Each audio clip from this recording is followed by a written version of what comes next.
So, I spent the last few days gathering clips of strategies from high-level survivors that I wanted to address, and then I ran into arguably the best survivor squad right now, and it conveniently has all you'll need to know about how to beat any demon. And this is the build I've kind of settled on as the quote-unquote best Prestige 5 Plaguebringer build. I'm sure there's maybe a skill or two you can move around, especially after the next balance patch. But I'm happy with this right now, and this is what I've settled on. I do want to quickly note, though, about Potion. A lot of people think it's not dodgeable, but I do have this quick clip to show that it is dodgeable by this Cheryl. So, like, if he paid $150 million, that he'd have a percentage of the company? I mean, I don't know. I think that's... And speaking of balance patches, Saber also dropped an update on the Evil Dead Reddit earlier today on December 6th. Which covers matchmaking, their approach to balancing, and cheaters, basically acknowledging these stuff and saying that there will be an update in the coming year. So, looks like we might have to settle with what we have right now for the rest of the year, but hopefully next year they'll address a lot of the stuff that I'll be pointing out in this video, and we'll go from there. So, I didn't actually record any talking over the game. I just threw on recording as soon as I noticed that it was these guys.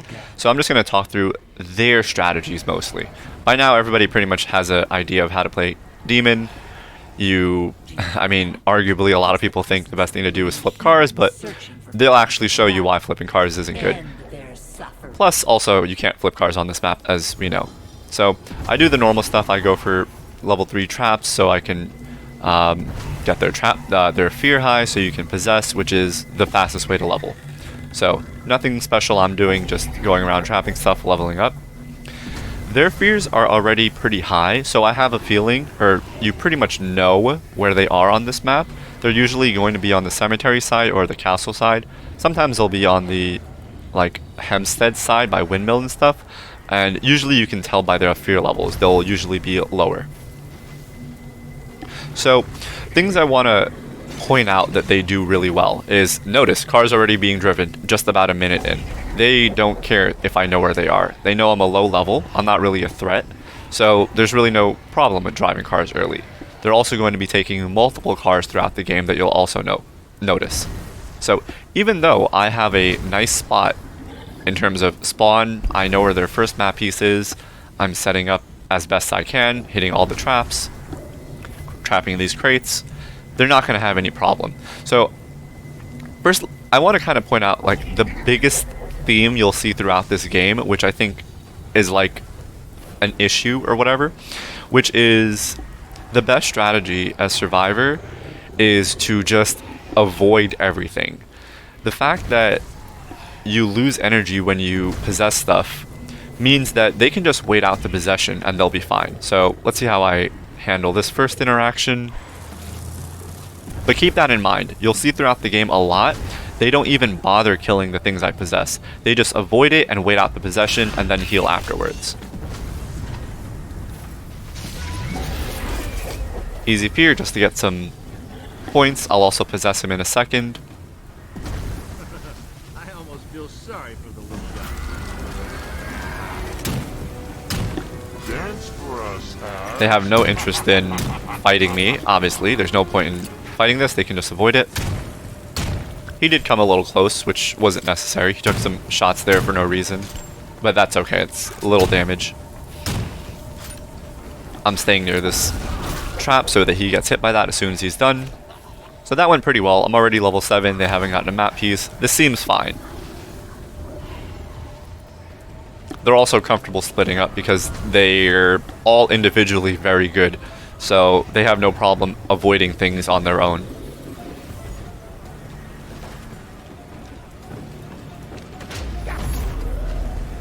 I was going to possess that guy, as you saw, but he just one-tapped it.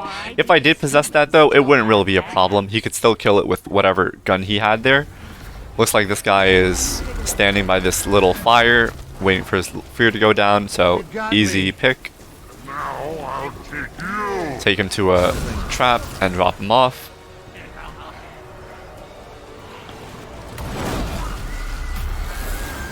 I take this car, which was a bad play by me, because when you possess cars, Survivors aren't asleep at the wheel anymore, so possessing cars while survivors are in it is almost never a good idea.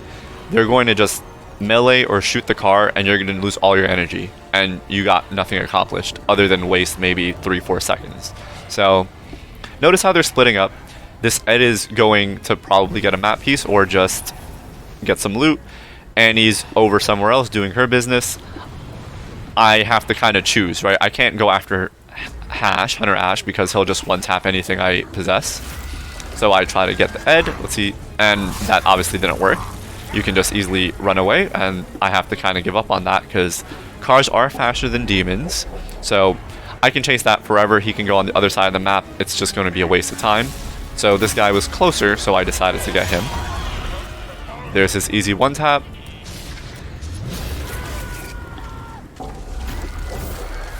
Arguably, I could have grabbed this possession here, and maybe I could have gotten some damage done. The living have discovered another fragment of their precious map.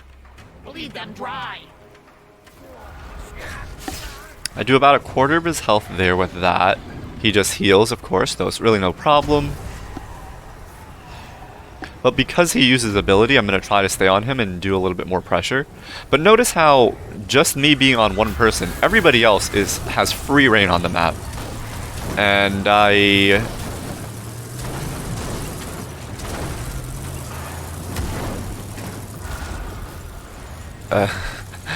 very poorly attempt to get that car out of his way, which really doesn't matter. They have multiple cars, which is why flipping cars isn't good on any map, because they're just going to start using cars very early and use multiple of them. I'm already level 10, and if I had wasted time flipping cars, I'd be several levels less. No problem for them to deal with possessed. I think I fail a pot here. The humans now know the location. No, there's no way I fail a pot. Okay, so this is ideal situation, sort of, right? You have somebody trapped, they can't go anywhere. Let's see how much I can get done. And let's see how he handles this, actually. Notice that spin didn't actually connect, even though you heard the sound. So I don't know if that's a little audio thing that's intentional, but that one did connect. You can tell if it connected by the blight on the bottom left. That one connected as well. He uses the ability there, which is probably not the best, but that's no problem, really. I get a good dash, and I go again. But again, keep in mind, not everybody is here, so they're still getting a lot of loot. The amount of shemps I burn here is not going to be as much as they have gained. So really all I'm doing here is gaining level. There's no way I'm going to get it down.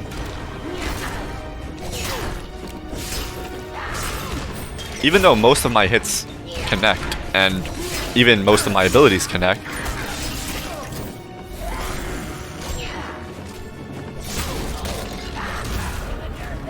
Okay, that was pretty decent, I would say. I think that was 2 shemps worth. This is actually pretty funny, look at this.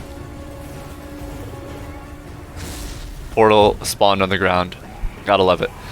So they got out of there. I'm out of energy, I can't really do anything else.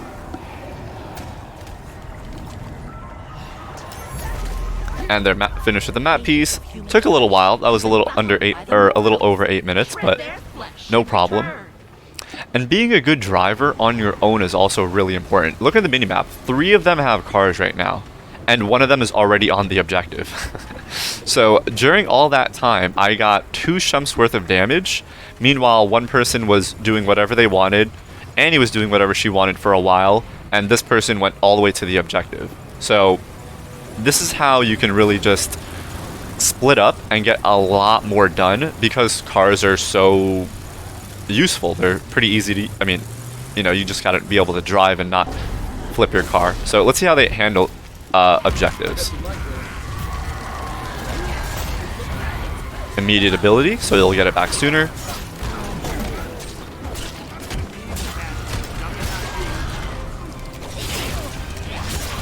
Notice how they're all split up, and so possessions don't last very long. Now you could argue that it's because they don't have any melees, like any warriors, I should say. All splitting up. The only person attacking is Sash. Even Annie is shooting.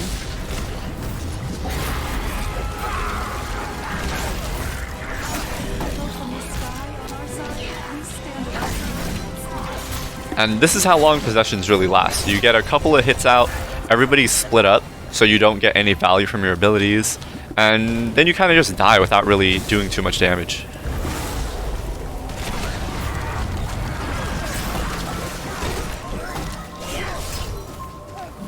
No interest in killing me. Hash doesn't even have a weapon out, or a weapon drawn, I should say. Just kind of avoiding.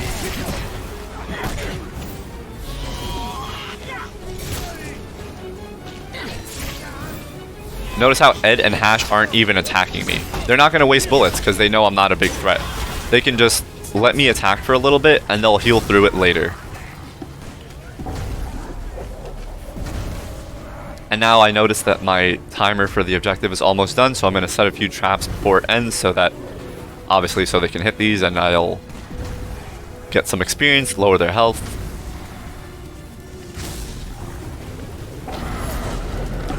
Not too much done there, but that's the idea. And that's what a lot of survivors don't do. They think that as soon as you see a possessed unit, you have to kill it ASAP. And the problem with that is, well, there's two problems with that. One, they'll just die without you touching them after a while. And Plaguebringer actually has the longest duration, right? Because you can get back so much energy. But so the other demons have it much worse than Plaguebringer. The other demons, you'll probably get a couple of combos out and then you're dead. You might do more damage, but they're also much easier to avoid, right? 1 or 2 dodges and you're out of the range of most other units. And other than that, they just don't have to kill you. They don't have to waste ammo. They just avoid. They'll eat a couple of shots. You'll do maybe a Shemps or 2 worth of damage, which is more than enough for them to heal through. So you'll see that a lot more here. And that's, I think, like one of the biggest problems. The fact that you're rewarded by not engaging.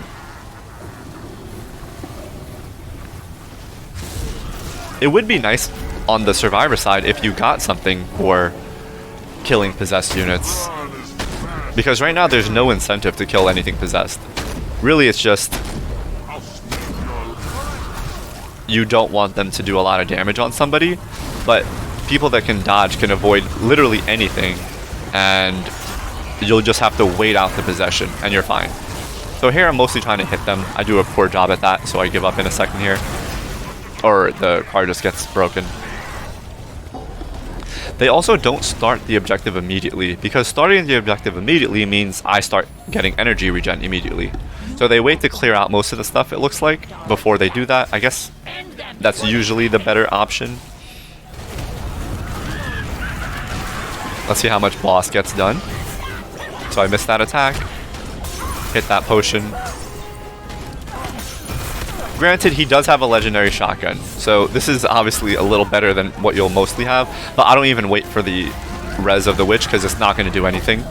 He uses his ability immediately and they wipe everything out. Way too often, Hashes will use their ability and everything else will be alive, and then I'll just grab something else. So, just playing the avoid game. I'll get a little bit of damage done.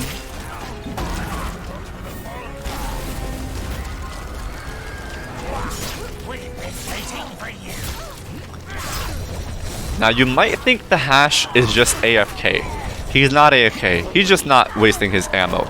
Nobody is shooting me. They're just standing, they're saying, fine, you want to attack Annie? You can chase Annie for as long as you want. We'll just heal her later. And this is basically all you have to do.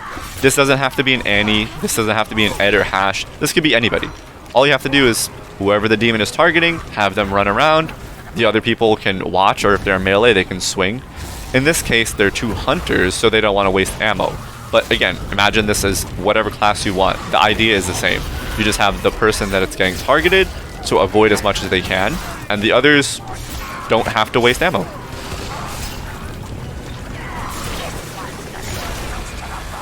So here I get pretty close to killing this guy, and then they decide to save him, and then he just heals through it. And then this is basically the repeat, right? Then I'm gonna repeat the same thing. They just run away, no need to kill. He's not even taking his gun out, just gonna avoid me for a little bit. I'll get a couple of shots off, but it's very minor damage. And again, this is like the most you'll get, because other demons will stagger after their combo and then Delicious. it's very easy to avoid with 1 or 2 dodges. So you kind of get the idea. You don't, and that's like, I think the biggest problem. The fact that the best strategy is to avoid and dodge. Dodging is so easy to avoid damage and abilities. It really is de-incentivize the word I'm looking for. Like, you don't need to kill things. And on the flip side, right, as Survivor, it would be nice if you got rewarded for killing things.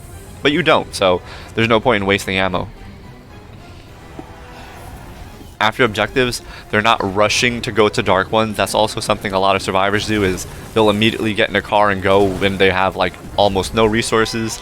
They're not in a rush. One person goes off because he knows he'll be fine, so I attack these other guys. This was a very poor possession target. Somehow I got something under the house. I go after Annie because she's my best bet. I get her trapped here. Ed hits me once, twice, and will kill me here shortly. I think he might have missed a couple of bullets there. I'm doing my best as well to go left, right, so he doesn't hit those shots, but not the biggest deal. Again, this is all happening while Hash is just looting up for free. This could also be 1 or 2 people here. It doesn't have to be 3, but obviously with 3 you have more defense.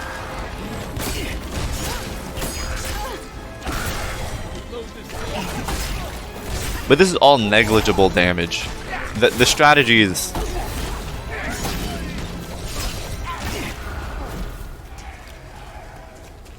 easy to execute as long as you can, in this case, aim, because there's an Ed. But if it was a warrior, all you'd have to do is obviously just melee whoever is getting targeted.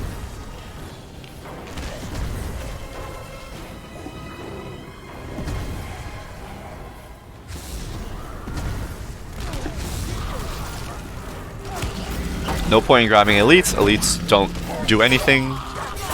Elites are even easier to avoid. I don't get any hits on anybody with an elite, whereas at least with basics, as you can see, you can get some hits.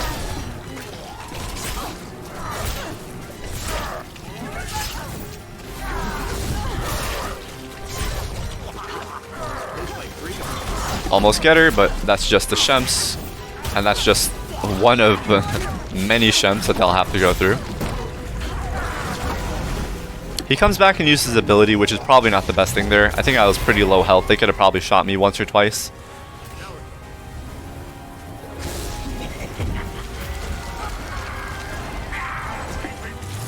I tried jumping in front of that car to break it, and I apparently do.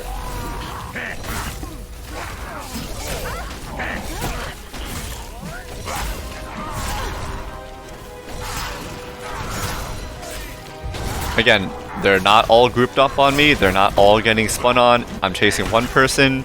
They vault, so then they're basically safe from any damage. They don't vault too much in this game because it's not actually necessary. They're usually out in the open, or I should say it's not an option. But as you can see there, it's obviously very safe. And I'm not going to complain about vaulting too much, although it's obviously very easy. You can just stall forever. The idea, if anybody's not really clear about why vaulting is so good, is, I mean, obviously they have to vault to get to you, and once they vault to get to you, as soon as they start attacking, you just dodge right past them and vault over whatever you just vaulted, and then you just repeat that. And now, this is how they do the book phase, and how anybody can do the book phase to beat any demon. Well, this is the dark ones, so we'll watch how they easily handle the dark ones. Split up, shoot. Someone's even doing the dark ones. Really not a threat at all. I missed that. I mean, of course, that could have been better, but... So I'm here. I don't have boss, but I think I use it here just to try some stuff out. Let's see.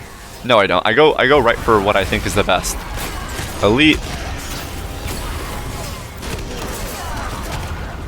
Dies pretty quick. Notice how nobody's on the book. Again, I know they're ranged, but even with melees... Here, I think I just do this to potion them to see how it would work. I already know I lost at this point, because... Here, they're not even bothering killing Pot. they know they just have to focus the unit because balance bar doesn't matter. They're just going to kill my health before that. Only the melee person gets hit by spin, everybody else just keeps their distance. And it's almost a minute, and the book is barely a quarter gone.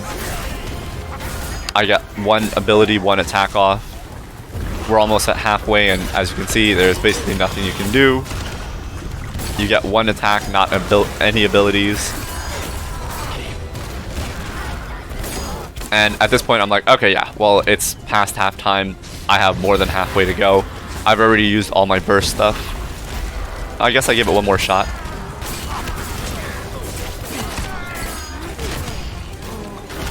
Yeah, one attack, no abilities.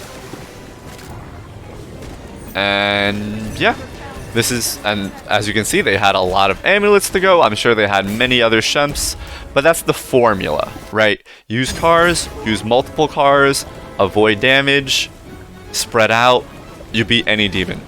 Against other demons, you wouldn't get as many hits as I got with my basics. They would be chasing one person, they would dodge away once or right past you once or twice, and then you would have to be in your combo cooldown, and then you would repeat, and you'd get probably less damage done. And as you can see, they're like spamming shemps. They had a lot more to go. So this is all it is. I mean, these survivors are kind of easy mode survivors as well. Annie and Hash being just very good. And let's look at the stats real quick. Pretty good, pretty good. We will gather our strength and reclaim our reign. So the TLDR of the main points to beat any demon are as follows. I'll throw them up on screen here. Using multiple cars and using them early to split up.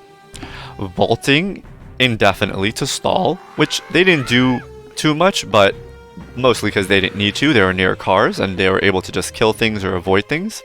And spreading out to avoid splash damage and just running out the possession timer. You don't need to kill things, you can just wait them out most of the time, especially versus elites. Now, there are additional tips you can use, but they're a bit more niche and not as game-changing or easy to take advantage of. So, for example, chaining finishers to stall since you're invincible during the animation, except for the Puppeteer's first ability, which can still hit you while you're finishing. And I honestly think even if survivors were susceptible during a finisher, it wouldn't be terrible for survivors because they still have these other three major tools.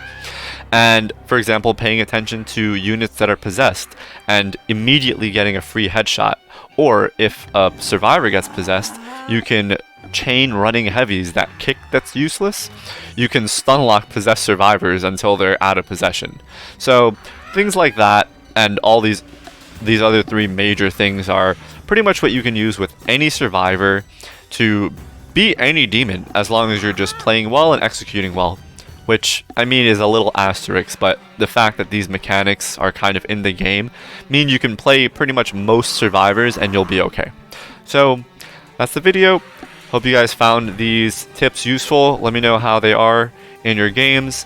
I know in casual games it might be a little harder to do the first one because people don't like using cars early, and people are also not comfortable driving. They usually are comfortable just hopping in a car and just letting one person drive.